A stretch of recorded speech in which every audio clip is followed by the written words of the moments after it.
Hello students, welcome you all to Polykitab Learning Point. Online class লৈ তোমালোকক স্বাগতম জনাইছো। আমাৰ আলোচনাৰ সাবজেক্টটো হৈছে ইংলিশ। আজি আমি আলোচনা কৰিবলৈ গৈ আছো ক্লাস 10ৰ ফাৰ্স্ট ফ্লাইট টেক্সট বুকৰ এটা টপিক হৈছে প্ৰ'জ সেকশন। প্ৰ'জ সেকশনৰ এটা লেসন হৈছে Nelson Mandela long walk to freedom. This lesson is presented by Pranamika Goswami. তোমালোকলৈ এই পাঠটো লৈ আহিছো আৰু এই পাঠটোৰ বিষয়ে আলোচনা কৰাৰ আগতে আহা চাই লওঁ আহা গম পাই লওঁ কিছুমান কথা। So let's proceed to the next slide. 1990 চনত এটা শুভ দিনত কলিকতাৰ ইডেন গাৰ্ডেনত হাজাৰ হাজাৰ লোক সমবেত হৈছিল আৰু সমবেত হৈছিল বহুতো বৰেণ্য শিল্পী যাৰ লগতে আছিলে আমাৰ সকলোৰে অতি চিনাকি doctor Bhupen হাজৰিকাদেৱ।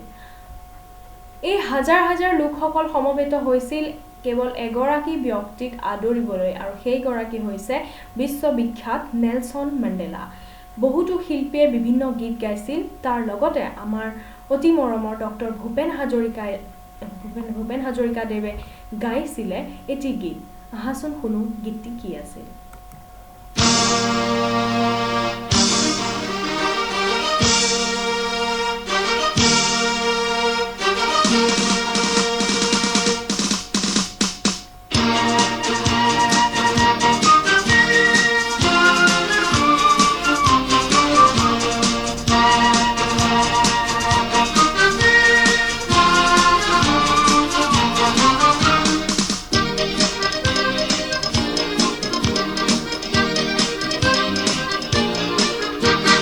Zindabad Mandela, Mandela Zindabad, Zindabad Mandela, Mandela Zindabad, Zindabad Mandela, Mandela Zindabad, Zindabad Mandela, Mandela Zindabad.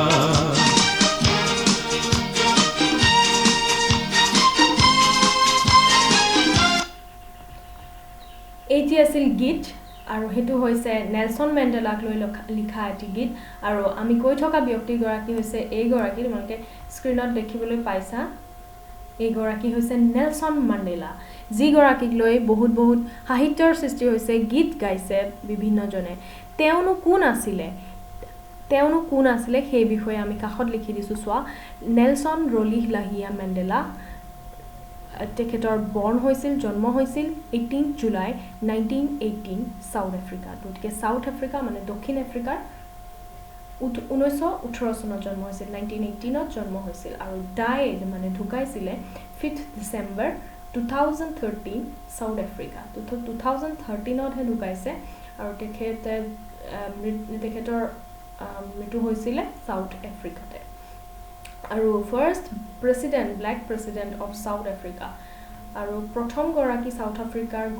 গণতন্ত্ৰৰ প্ৰথম গৰাকী প্ৰেসিডেন্ট আছিল তেওঁ 1994 10th মে 1994 দিনা তেওঁ প্ৰেসিডেন্ট হিচাপে শপত গ্ৰহণ কৰিছিল। গতিকে আমি তিনিবাৰ এখন এটা ঠাইৰ নাম পালো, এখন দেশৰ নাম পাইছো, সেইখন হৈছে সাউথ আফ্ৰিকা। সাউথ আফ্ৰিকাত জন্ম হৈছিল, তেখেতৰ মৃত্যু হৈছিল আৰু তেখেত য'ৰ ৰাষ্ট্ৰপতি আছিল সেইখন দেশৰ নামও আছিল সাউথ আফ্ৰিকা। তাৰ পৰা আমি কি ধাৰণা কৰিব পাৰো বাৰু? তাৰ পৰা আমি নিশ্চয় গম পাইছো যে তেখেত এগৰাকী সাউথ আফ্ৰিকান ব্যক্তি আছিল।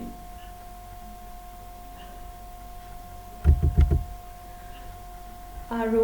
আহা নেক্সট পইণ্টটো চাওঁ। তেখেত যেন কোনটো পলিটিক্যাল পাৰ্টি জইন কৰিছিলে? African national Congress. যেহেতু তেখেত এগৰাকী সমাজকৰ্মী হোৱাৰ লগতে এগৰাকী বিপ্লৱী হোৱাৰ লগতে তেখেত আছিল এগৰাকী ৰাজনীতিবিদ আৰু তেখেতৰ ৰাজনৈতিক দলটো আছিল আফ্ৰিকান নেশ্যনেল কংগ্ৰেছ। আৰু কিয়নো বিখ্যাত তেখেতক, কিয় আমি তেখেতক লৈ গীত গাইছো, তেখেতৰ বিষয়ে আলোচনা কৰিছো, তেখেতৰ বিষয়ে আমাক পঢ়িবলৈ দিছে কিয়? known for anti apartheid movement। Anti মানে বিৰোধী আৰু এপাৰ্থেইড মানে এটা পদ্ধতি আমি বহলকৈ আলোচনা কৰিম এই বিষয়ে পাঠটোত এন্টি এপাৰ্থেইড মুভমেন্ট এপাৰ্থেইডনো কি আছিল সেই বিষয়ে আমি পাঠটিত পঢ়িবলৈ পাম মুভমেন্ট মানে আন্দোলন তেখেত এনেকুৱা বহুতো আন্দোলনৰ লগত জড়িত আছিল তেখেতে শোষিত নিষ্পেষিত যিসকল কোলা বৰণৰ মানুহ আছিল কোলাৰ কৃষ্ণাংগ মানুহ আছিল যিসকল সাউথ আফ্ৰিকাৰ সেই লোকসকলৰ কাৰণে সদায় বিপ্লৱেৰে কাম কৰি গৈছিল সাহসেৰে গতিকে তেখেত সেইভাবে বিশ্ববৰেণ্য আৰু তেখেতে এখন অটোবায়োগ্ৰাফি লিখিছিলে এখন আত্মজীৱনী লিখিছিল আৰু এখন আছে লং ৱাক টু ফ্ৰীডম এই নামটো দেখি নিশ্চয় চিনি পাইছা আমাৰ পাঠটোৰ নামতো লং ৱাক টু ফ্ৰীডম এই টাৰ্মটো ইউজ কৰিছে আৰু এই টাৰ্মটো ক'ৰ পৰা আহিছে তেখেতৰ কিতাপখনৰ পৰা দিছে গতিকে আমি গম পাইছো যে তেখেতে লিখা কিতাপখনৰ বিষয়ে কিতাপখনৰ পৰা এটা পাঠ আমাক তুলি দিছে তেখেতেনো কি কৈছিলে সেই বিষয়ে আমি আজি পাঠটোত পঢ়িম আৰু যেহেতু আমি সাউথ আফ্ৰিকাৰ কথা বহুতবাৰ উল্লেখ কৰিছো কোড আছেনো সাউথ আফ্ৰিকাখন এবাৰ চাই লওঁ এইখন হৈছে আমাৰ মৰমৰ দেশ ভাৰতবৰ্ষত আমি থাকো ইয়াত নৰ্থ ইষ্টত তাৰ পৰা এফালে দেখিবা বিভিন্ন দেশ আছে চাইনা ৰাছিয়া এইবোৰ বিভিন্ন দেশ এইবোৰ দেশ আমাৰ এছিয়া মহাদেশৰ অন্তৰ্গত দেশতকৈ ডাঙৰ যিবোৰ সেইবোৰ হৈছে মহাদেশ গতিকে মহাদেশ কেইখন আছে তোমালোকে নিশ্চয় জানা সাতখন মহাদেশৰ আন এখন মহাদেশ হৈছে আমিতো এছিয়া মহাদেশ আন এখন হৈছে আফ্ৰিকা মহাদেশ এখন আফ্ৰিকা মহাদেশৰে এখন দেশ হৈছে লিবিয়া ইজিপ্ত এইবিলাকৰ ভিতৰত এখন দেশ হৈছে সাউথ আফ্ৰিকা ভাৰতৰ নিচিনাই এখন দেশ সাউথ আফ্ৰিকাৰ বিশেষতভাৱে আফ্ৰিকাত কোলা বৰণৰ মানে ছালৰ ৰং যাৰ কোলা হয় তেওঁলোকৰ যিটো ভৌগোলিক অৱস্থানটোৰ কাৰণে মানুহৰ ছালৰ বৰণ বেলেগ বেলেগ হয় বিভিন্ন দেশৰ তেনেকৈ তেওঁলোকৰ ছালৰ বৰণ আছিল অলপ কোলা আৰু সেইভাবে তেওঁলোকে বহুতো ইংৰাজসকল বা বগা মানুহসকলৰ পৰা হোৱাইট পিপলৰ পৰা তেওঁলোকক বহুত শোষিত হ'ব লগা হৈছিল নিষ্পেষিত হ'ব লগা হৈছিল তেওঁলোকক বহুত অত্যাচাৰ তেওঁলোক সন্মুখীন হৈছিল আৰু এই সাউথ আফ্ৰিকাৰ লোকসকলক বিভিন্ন অত্যাচাৰ কৰি থকা কাৰণে নেলসন মেণ্ডেলাৰ দৰে বিভিন্ন বিপ্লৱী ব্যক্তিৰ জন্ম হৈছিল আৰু নেলসন মেণ্ডেলাই 30 বছৰ কাল কাৰাবাস খাটিছে কাৰাদণ্ড ল'ব লগা হৈছে তেখেতে এইবোৰৰ বিৰোধিতা কৰিছিল মানুহৰ ছাল লৈ জানো মানুহক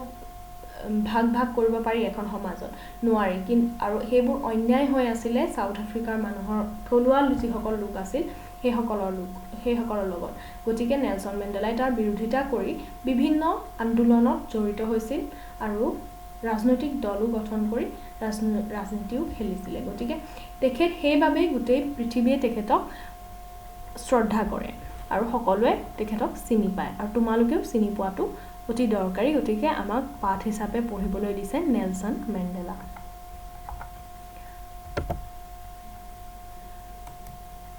আহচোন কি পঢ়িব দিছে পাঠটোত চাই লওঁ এবাৰ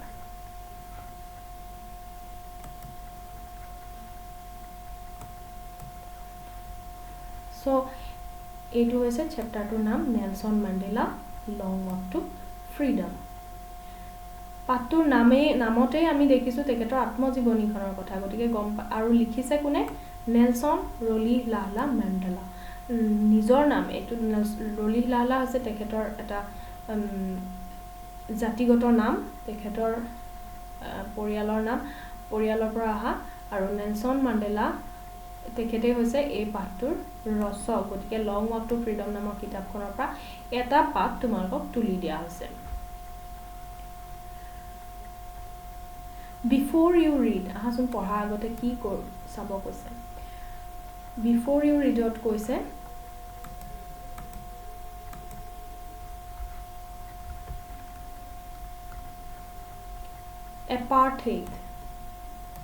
এপাৰ্থেইড শব্দটো আমি ক'ত পাইছিলো মাণ্ডেলাৰ বিষয়ে যেতিয়া আমি কৈছিলো যে তেওঁ এগৰাকী এন্টি এপাৰ্থেইড মুভমেন্টত জড়িত ব্যক্তি আছিল এপাৰ্থেইডনো কি হয় এপাৰ্থেইড হৈছে to প্ৰশ্ন আহিব পাৰে সদায় এপাৰ্থেইড ইজ আ পলিটিক্যাল সিস্টেম এটা ৰাজনৈতিক এটা পদ্ধতি বা দেশ চলোৱাৰ এটা পদ্ধতিৰ ভিতৰত পৰিছিল political system that যিয়ে separates people, যিয়ে মানুহক ভাগ ভাগ কৰে, people according to their race, কিহৰ ওপৰত ভিত্তি কৰি, মানুহৰ বৰণৰ ওপৰত ভিত্তি কৰি, ৰং, মানুহৰ দেহৰ ৰঙৰ ওপৰত ভিত্তি কৰি মানুহক এজন কোলা মানুহ, এজন বগা মানুহ, এজন হালধীয়া মানুহ এনেকৈ যদি সেপাৰেট কৰা হয়, সেই সেপাৰেশনৰ সিস্টেমটো এটু লাইনত অকল বগা মানুহখিনিহে থাকিব, তাৰ পিছতহে কোলা মানুহখিনি থাকিব, এনে ধৰণৰ সেপাৰেশন য'ত কৰা হয়, বৈষম্য য'ত আনা হয় মানুহৰ মাজত এখন সমাজত, তা সেই বস্তুটোক, সেই সিস্টেমটোক, সেই পদ্ধতিটোক কোৱা হয় এপাৰ্থেইড বুলি। গতিকে এপাৰ্থেইড কি হয় তোমালোকে আইডিয়া কৰিব পাৰিছা প্ৰথম লাইনটোতে, বুজিলা? আৰু ৰেচ মানে হৈছে বৰ্ণ, বৰণ, ছালৰ বৰণ। কাৰোবাৰ ছাল কোলা হ'ব পাৰে, কাৰোবাৰ ছাল বগা হ'ব পাৰে, সকলোৰে কিন্তু তেজ ৰঙাই ওলাব।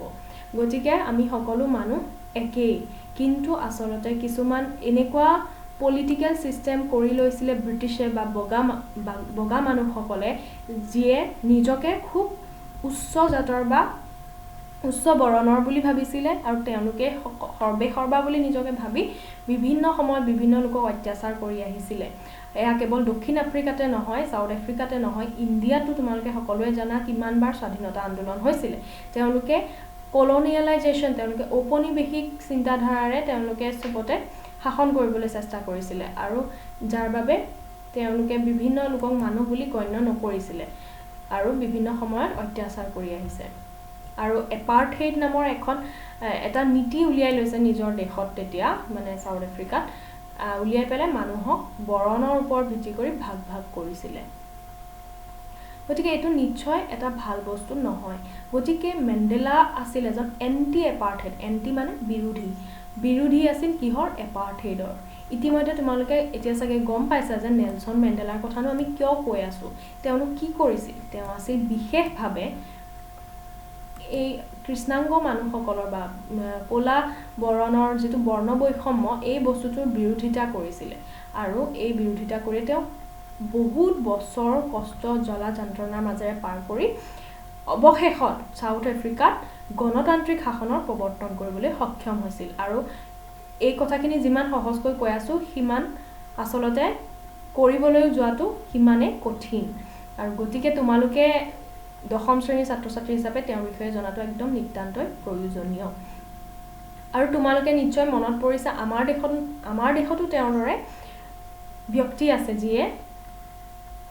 আন্দোলনৰ মাধ্যমেৰে আমাৰ দেশলৈ স্বাধীনতা আনিছিল। তেনে এগৰাকী বিখ্যাত বিশ্ব বৰেণ্য ব্যক্তি হৈছে মহাত্মা গান্ধী। আৰু মহাত্মা গান্ধীৰ আচলতে নেলছন মেণ্ডেলা এগৰাকী মহাত্মা গান্ধীৰ অনুগামী আছিল। তেওঁ মহাত্মা গান্ধীৰ আদৰ্শক অনুকৰণ কৰিছিল, আৰু নেলছন মেণ্ডেলাক সেইবাবে দক্ষিণ আফ্ৰিকাৰ গান্ধী বুলিও কোৱা হয়। Okay, let's proceed to the next line. Can you say, তুমি ক'ব পাৰিবানে, which of the three countries named below had such a political system until very recently? Recently মানে অলপ দিনৰ আগলৈকে, কিছুদিনৰ আগলৈকেও এই তলৰ দেশ তিনিখনৰ নাম দিছে। কোনখনত, এই তিনিখনৰ ভিতৰত কোনখনত এপাৰ্থেইড নামৰ এই পলিটিক্যাল সিস্টেমটো আছিলে? কোনখনত? প্ৰথমতে কৈছে ইউনাইটেড ষ্টেটছ অফ আমেৰিকা বুলি কৈছে, 2 নম্বৰত কৈছে সাউথ আফ্ৰিকা, 3 নম্বৰ কৈছে অষ্ট্ৰেলিয়া। আৰু কোনখনত হ'ব? আমি স্লাইডটোত দেখুৱাইছোৱে যে তেখেতৰ জন্ম হৈছিল সাউথ আফ্ৰিকাত, তেখেতৰ দেহাৱসানো হৈছে 2013ত সাউথ আফ্ৰিকাত, আৰু 1994 চনত 1994তহে তেওঁ এগৰাকী ৰাষ্ট্ৰপতি হিচাপে তাত গণতান্ত্ৰিক শাসন স্থাপন কৰিছিল। গতিকে ৰিসেন্টলি বুলি ক'ব লাগিব south Africa. Have you heard of Nelson Mandela? Next point চোৱা, have you heard, শুনিছানে কেতিয়াবা নেলছন মেণ্ডেলাৰ বিষয়ে? নেলছন মেণ্ডেলানো কোন শুনিছানে?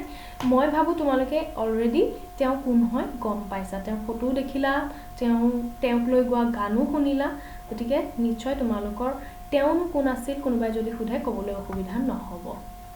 তথাপি পিছৰ লাইনত চোৱা কৈছে Mandela and his African national Congress আৰু তেওঁৰ যিটো পাৰ্টি আছিল যিটো পাৰ্টি দলৰ পৰা তেওঁ খেলিছিল ইলেকশ্যন সেইটো হৈছে আফ্ৰিকান নেশ্যনেল কংগ্ৰেছ ইতিমধ্যে কৈছোঁ spend a lifetime fighting against apartheid এই বৰ্ণ বৈষম্যমূলক এই এপাৰ্থেইডখনৰ বিৰুদ্ধে গোটেই জীৱন জুৰি তেওঁলোকে যুদ্ধ কৰি থাকিলে Mandela had to spend 30 years in prison মানে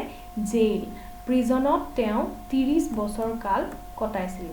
তেওঁ প্ৰিজনত 30 বছৰ 30 years কটাইছিল ভাবা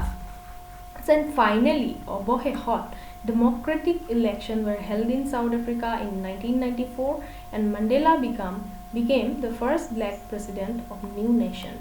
আৰু আসলতে 1994 ত সাউথ আফ্ৰিকা এখন নতুন দেশৰ দৰে হ'ল আৰু মেণ্ডেলা হ'ল প্ৰথম গৰাকী কৃষ্ণাংগ প্ৰেসিডেন্ট ফাৰ্ষ্ট ব্ল্যাক প্ৰেসিডেন্ট ৰাষ্ট্ৰপতি অফ নিউ নেশ্যন হেতু কিমান চনত হৈছিল 1994 ত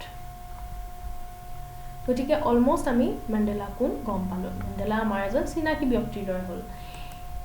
আৰু আমাক যেটো পঢ়িবলৈ দিব তাত কি আছে জানানে in this extract from his autobiography মই কৈছোঁ ইতিমধ্যে তেওঁৰ অটোবায়োগ্ৰাফিৰ নাম কি আছিল long walk to freedom Mandela speaks about historic occasion in the inauguration can you guess what the occasion might be check your guess with this news item from BBC 10th May 1994 na 1994 চনৰ 10 মে BBC news আইটেমত এটা news ওলাইছিলে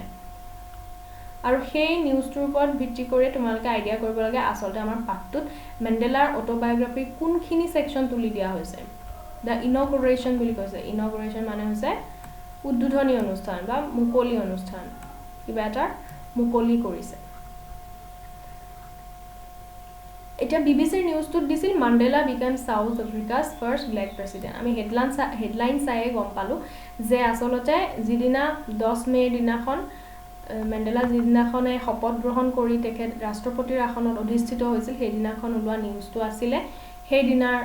বিষয়ে আৰু আমি এতিয়া নিশ্চয় gas কৰিব পাৰিছো যে ইনঅগ্ৰেশন মানে আসলতে সেই শপত গ্ৰহণ কাৰ্যসূচীৰ বিষয়ে মাণ্ডেলা ইয়াত লিখিছে So let's see what he has written. এইখিনিৰ পৰা আমাৰ পাঠটো আৰম্ভ হৈছে So let's start the lesson 10th May 10th May dawned bright and clear dawn মানে ৰাতিপুৱাটো কেনেকুৱা আছিল bright and clear আছিল খুব উজ্জ্বল আৰু একদম স্পষ্ট মানে ফটফটীয়া For the past few days, I had been pleasantly besieged by dignitaries and world leaders who were coming to pay their respects before the inauguration. Inauguration মানে ইতিমধ্যে কৈছো উদ্বোধনী হৈছে কিবা এটা নতুন কিবা এটা উন্মোচনৰ আগে কিহৰ উন্মোচন নতুন দেশখনৰ উন্মোচনৰ আগে বহুতো তেওঁ কিহৰ দ্বাৰা আগুৰি আছে তেওঁ বহুতো লোকে আগুৰি আছে বহুতো বৰেণ্য ব্যক্তি বহুতো সম্ভ্ৰান্ত লোকসকল আহিছে ডাঙৰ মানুহসকল আহিছে ডিগনিটাৰিজ আহিছে ডিগনিটাৰিজ মানে যিসকল লোক সন্মান দিয়া হয় যিসকল আগশাৰীৰ মানুহ বুলি কোৱা হয় সমাজত সেই সকল লোক আহিছে আৰু ওয়াৰ্ল্ড লিডাৰ্স পৃথিৱীৰ বিশ্বৰ বিভিন্ন ঠাইৰ বিভিন্ন দেশৰ নেতাসকল আহিছে who were coming to pay their respect তেওঁ সন্মান প্ৰদৰ্শন কৰিবলৈ উন্মোচনৰ আগদিনা আৰু তেওঁ সেই সকল লোকে আগুৰি আছে The inauguration would be the largest gathering ever of international leaders on South African soil South Africar ভূমিত South Africar মাটিত soil মানে মাটি তাত প্ৰথমটো যিটো মানে সাউথ আফ্ৰিকাৰ মাটিৰ আটাইতকৈ প্ৰথমটো লাৰ্জেষ্ট গ্যাদাৰিং বৃহৎ আটাইতকৈ ডাঙৰ গ্যাদাৰিং মানে মানুহ গোট খোৱা মানুহৰ আটাইতকৈ ডাঙৰ এটা গ্যাদাৰিং হ'ব বুলি কৈছে যত ইন্টাৰনেশ্যনেল লিডাৰ্স সকলো আহিব ইন্টাৰনেশ্যনেল মানে আন্তৰ্জাতিক বিভিন্ন দেশ বিদেশৰ মানুহ লিডাৰ্স সকল আহিব নেতা সকল আহিব next paragraph the ceremonies took place in the lovely sandstone amphitheater formed by the Union buildings in Pretoria. So এটা এমপি থিয়েটাৰ মানে এটা হলত য'ত আমাৰ মিটিংবিলাক হয় তেনেকুৱা এটা হলত এমপি থিয়েটাৰটো কেনেকুৱা আছে আ বিল্ডিং উইদাউট এ ৰুফ য'ত চালি দিয়া নাছিলে মুকলি আকাশৰ তলত এটা বহা বহুতো সিট থাকে with many rose of seats rising in steps তো খটখটিৰ দৰে বিভিন্ন ষ্টেপত বহুতো কি থাকে বুলি কৈছে সিট থাকে শাৰী শাৰীকৈ সিটবোৰ থাকে আৰু এনশিয়েন্ট গ্ৰীচতো তেনেকুৱা ধৰণৰ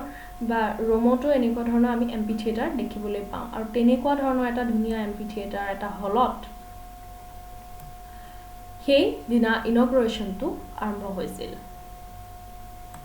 For decades, these had been the seat of white supremacy. So, বহু দশক জুৰি এই সিটবিলাক কাৰ আছিল white supremacy বগা চাহাব সকলৰ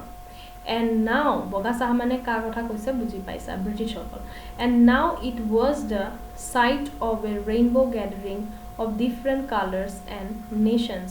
for the installation of South Africa's first democratic non-racial government.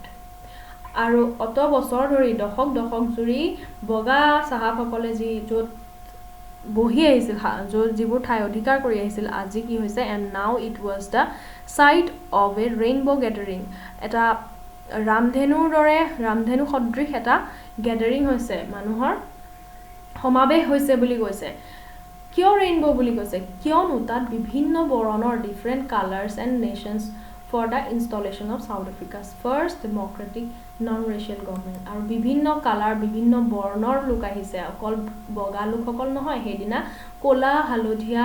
Brown সকলো ধৰণৰ লোক লগ খাইছিলে তাত কিয়নো তাত বৰ্ণ বৈষম্য আৰু নাছিল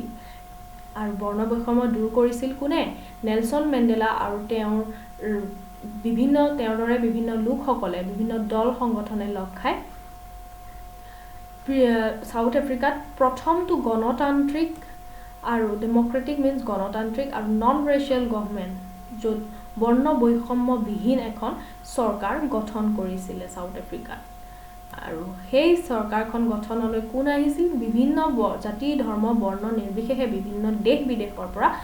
ৰামধেনু সদৃশ কালাৰৰ গেদাৰিং এটা হৈছিল সমাবেশ এটা হৈছিল বুলি আমাৰ নেলসন মেণ্ডেলাই তেওঁৰ কিতাপখনত উল্লেখ কৰিছে আৰু কিতাপৰ এটা পৃষ্ঠা আমাক তুলি দিছে ইয়াত On that lovely autumn day I was accompanied by my daughter Zenani তেখেতৰ daughter আছিল জেনানীৰ হৈতে accompanied মানে জেনানীৰ হৈতে তেওঁ সেই ধুনীয়া শৰতৰ এটা দিনত তেওঁ জেনানীৰ হৈতে অনুষ্ঠানটোলৈ গৈছিল autumn মানে শৰত বুজাইছে On the podium means য'ত মাইক থোৱা হয় কথা ক'বৰ বাবে হেতু হৈছে podium ষ্টেজৰ ওপৰত Mr. De Klerk was first sworn in as second deputy president হিচাপে কোনে শপত গ্ৰহণ কৰিছিলে sworn in কৰিছিলে ক্লাৰ্কে তাৰ পিছত কৰিছিলে তাৰ পিছৰ শপত গ্ৰহণটো হৈছিলে Thabo Mbeki pronunciation to তেওঁলোকৰ আফ্ৰিকান ধৰণত হ'ব আমি এনেকৈ উল্লেখ কৰিছো আৰু এগৰাকী নেলসন মেণ্ডেলাৰ ফটো ইয়াত দিছে Thabo Mbeki was sworn in as first deputy president আৰু প্ৰথম গৰাকী deputy presidentক শপত গ্ৰহণৰ পিছত তেওঁৰ পাল পৰিল এবাৰ when it was my turn মোৰ টাৰ্ণ আহিল I pledged to obey and uphold the constitution and to devote myself to the well-being of the republic and its people To the assembled guests and the watching world, I said. So, যেতিয়া মোৰ পাল পৰিল, টাৰ্ণ পৰিল, I pledged to obey and uphold the constitution. আৰু মই তেতিয়া শপত ললো কি কৰিবলৈ মই মোৰ সংবিধান মানি চলিম বুলি constitution মানে সংবিধান আৰু সংবিধানৰ শপত খাই মই ক'লো যে আৰু মই মোক সমৰ্পণ কৰিম ক'ত মানুহৰ কল্যাণৰ কাৰণে আমাৰ গণৰাজ্যখন আমাৰ ৰিপাব্লিকখন আৰু ইয়াৰ মানুহৰ কল্যাণৰ বাবে মই সদায় জীৱনভৰ কাম কৰি যাম বুলি শপত ললে কোনে মাণ্ডেলাই to the assembled guests and the watching world যিসকল লোক গোট খাইছিলে গেষ্ট মানে ইয়াত অতিথিসকলক বুজাইছে গোট খোৱা এছেম্বল মানে যিসকল গোট খাইছিল এণ্ড ৱাচিং ৱৰ্ল্ড যিবোৰ মানুহে দূৰ দূৰণিৰ পৰা চাই আছিলে টিভিৰ জৰিয়তে হওক বা ৰেডিঅ'ৰ জৰিয়তে হওক সকলো লোককে আই ছেড মই ক'লোঁ তেওঁ কোৱা কথাখিনি ইয়াত তলত উল্লেখ কৰিছে তেওঁ ইমানখিনি কথা কৈছিলে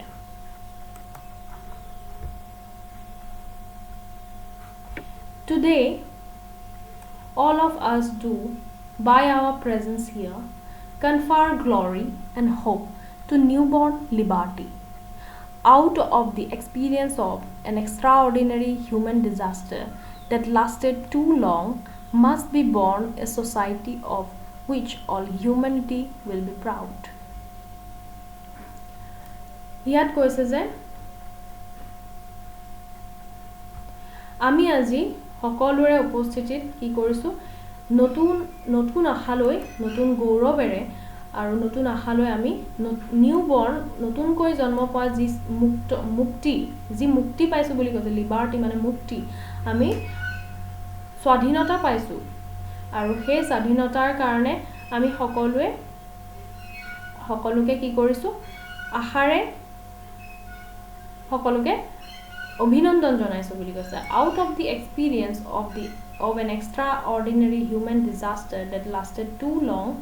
must be born a society of which all humanity will be proud আৰু ইমান বছৰৰ এটা দীঘলীয়া এক্সপেৰিয়েন্স বুলি কৈছে অভিজ্ঞতা বুলি কৈছে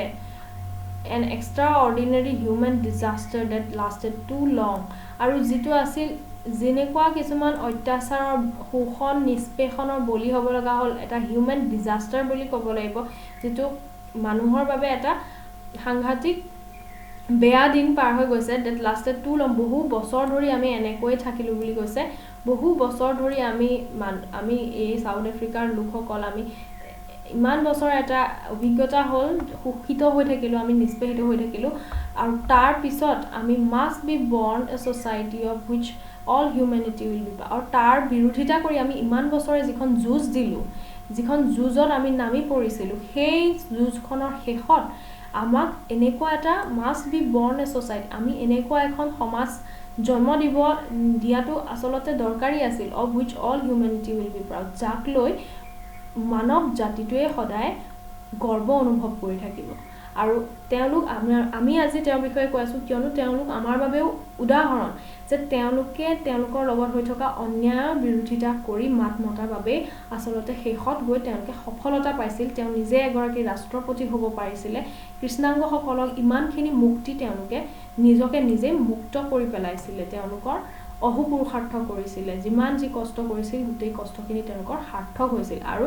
all humanity will be proud বুলি প্ৰাউড হোৱাটো তেওঁলোকেও তেতিয়াই নেলসন মেণ্ডেলাই হেসকল লোকক কৈছিল আমি এনেকুৱা এখন সমাজ গঢ় দিব লাগিব যিখন সমাজক লৈ পেলাই সকলো মানৱ জাতিৰ সকলোৱে যাতে গৌৰৱ কৰে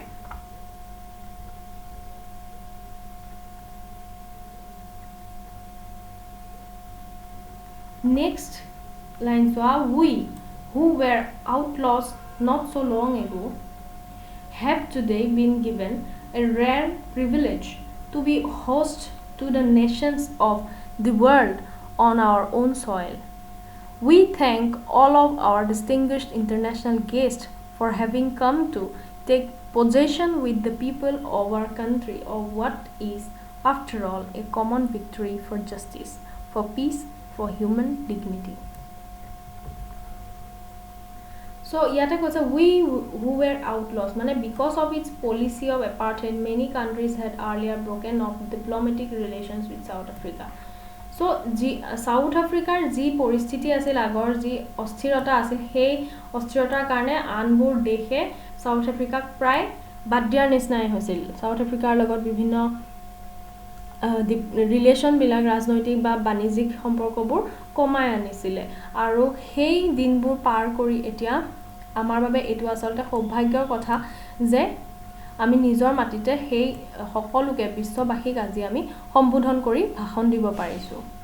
We thank all of our distinguished international guests যিসকল দূৰ দেশ বিদেশৰ পৰা অহা আন্তঃৰাষ্ট্ৰীয় আমাৰ অতিথি আছে সেই সকলক ধন্যবাদ জ্ঞাপন কৰিছে মেণ্ডেলাই for having come to take position with people of our country of what is after all a common victory for justice for peace for human dignity আৰু সেইসকল লোকক কি কৰিছে যে আন্তঃৰাষ্ট্ৰীয় পৰ্যায়ত বিভিন্ন দেশ বিদেশৰ পৰা আহি আমাক যিসকল লোকে অভিনন্দন জ্ঞাপন কৰিছে সেইসকলক ধন্যবাদ জ্ঞাপন কৰিছোঁ বুলি কৈছে ইমান দূৰৰ পৰা আহি আমাক আমাৰ যি ভিক্টৰী আমাৰ বিজয়ৰ যি বিজয় হৈছে সেয়া কিহৰ বিজয় জাষ্টিছ আৰু পিচ আৰু ফৰ হিউমেন ডিগনিটি মানুহৰ জীৱনৰ যি আচলতে সমতা স্থাপন কৰিছিলে যে ক'লা লোকসকলৰ বা বৰ্ণ বৈষম্যৰ যিটো চূড়ান্ত অন্যায় হৈ আছিল সেই অন্যায় মানুহ হিচাপে জীয়াই থাকিবলৈ যিখিনি দিছিলে সেইখিনি ঘূৰাই আনিছিলে মানুহ হিচাপে জীয়াই থকাৰ যিখিনি অধিকাৰ সেইখিনি ঘূৰাই আনিছিলে আৰু তেওঁলোকৰ অন্যায়ৰ বিৰুদ্ধে তেওঁলোকে যুঁজ দি পেলাই জিকিছিল আৰু কিহৰ বাবে শান্তি স্থাপন হৈছিলে ভিক্টৰী ফৰ তেওঁলোকৰ বিজয় প্ৰাপ্তি ক'ত হৈছিল জাষ্টিছ ন্যায় আৰু পিচ শান্তি আৰু ফৰ হিউমেন ডিগনিটি মানুহৰ জীৱনৰ যিখিনি ডিগনিটি পাব লাগে যিখিনি সন্মান পাব লাগে সেইখিনি তেওঁলোকৰ এই যুদ্ধখন সেইখিনিৰে আছিল আৰু সেইখিনি তেওঁলোকে ঘূৰাই পাইছিল We have at last achieved our political emancipation. We pledged ourselves to liberate all our people from the continuing bondage of poverty, deprivation, suffering, and gender and other discrimination.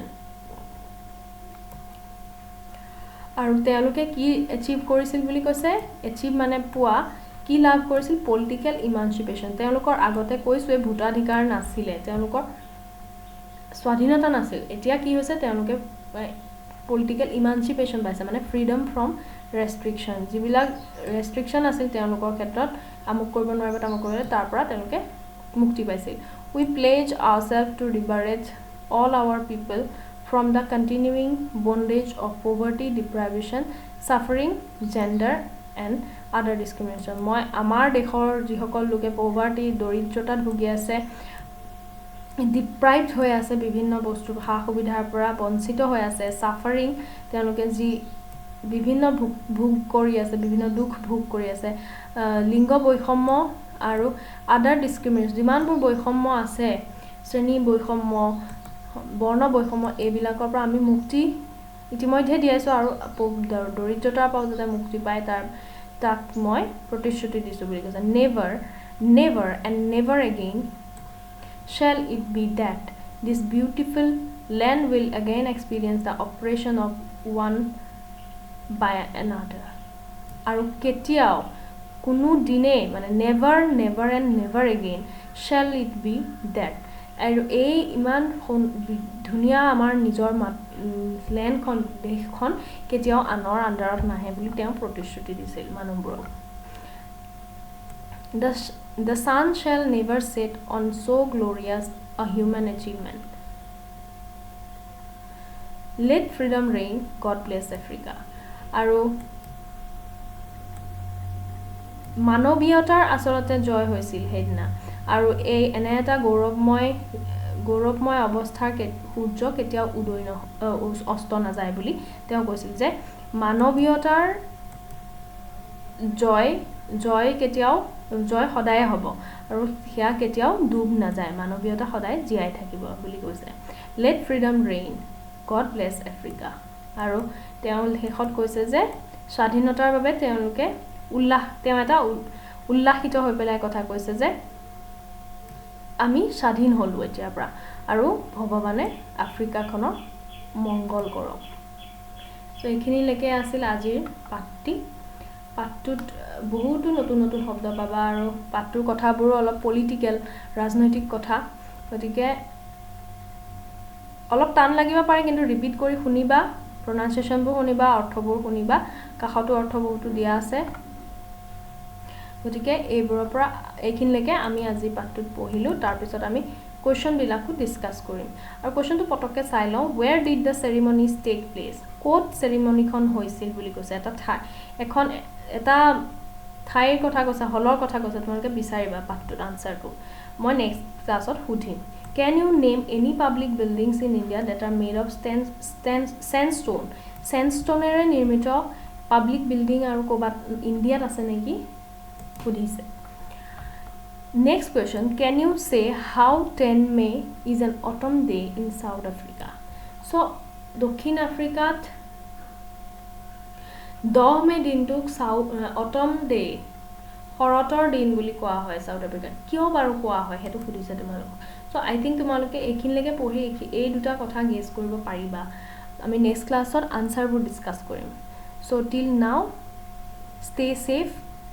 stay fit and stay at home